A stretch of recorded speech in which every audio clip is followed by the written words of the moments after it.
Well, guys, what do you know?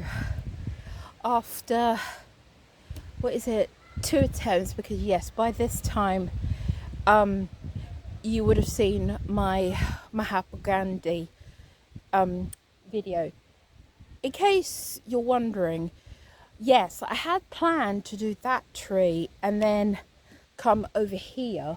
But if you may recall that video, unfortunately, that was an unfortunate day that I came to Oxford and it actually rained. And literally just as I'd finished that and I'd was about to turn the camera back on, because Mythopoeic was almost on the opposite side. Do you remember that was not far from where we came in at the beginning of this? That was the same entrance.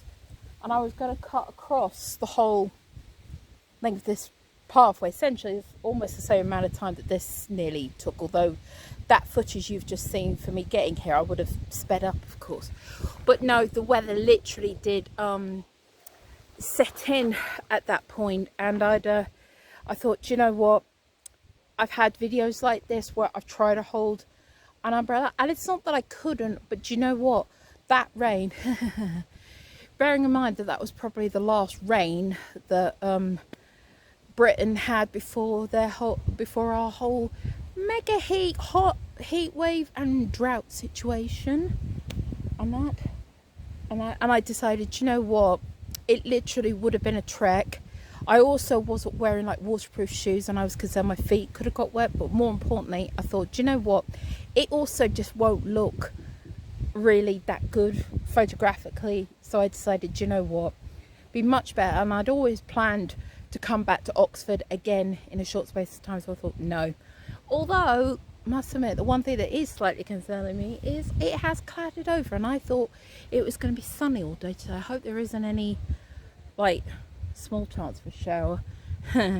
Yeah, although we desperately need to see the rain, as you can see. Yeah, yeah, technically that's grass, but it looks like straw. Yeah, that's because of how dry it is.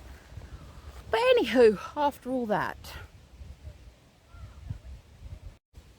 so yes, as you just saw extensively on this, oh no, that was the other reason why I didn't actually read out the plaque, guys, and I just held the camera there long enough for you, because once again, it is only very, very slightly windy, but I have noticed that even slight wind on microphones on mobiles, they definitely do batter it, and then it's an absolute nightmare later trying to mask it as much as possible.